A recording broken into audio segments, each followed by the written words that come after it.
Zaman ayam Ahmad Masin, saya nak bagi tahu yang ayam kita dah tak masin. I rasa macam nak share juga sebersikit macam mana kita boleh dapat rasa ni lah. Sikit je kita kongsi.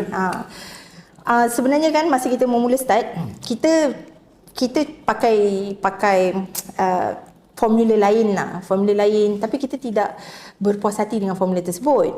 Kita rasa macam tak kena lagi. Sampailah kita buat R&D ni, rasanya sampai berapa bulan tu kerja kita R&D ayam hari-hari. Bila dulu ada orang komen, Masin, siapa yang pernah datang zaman Masin, zaman ayam Ahmad Masin, saya nak bagi tahu yang ayam kita dah tak masin.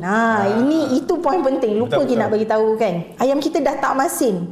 Dia just nice dah. Tak ada dah over masin ni. Lagi you makan dengan cara garlic sauce memang lagi on. Dan kita cuba R&D formulation because kita tak nak pakai tepung-tepung serbaguna yang sedia ada. Betul. Itu bukan level yang Ahmad nak pergilah.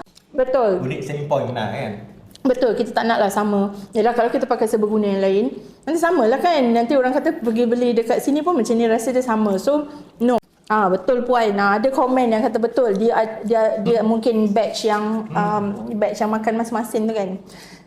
So, boleh datang, try balik. Sebab harga kita hanya RM4.99. Tapi sekarang kita tengah promo RM2.99 sahaja.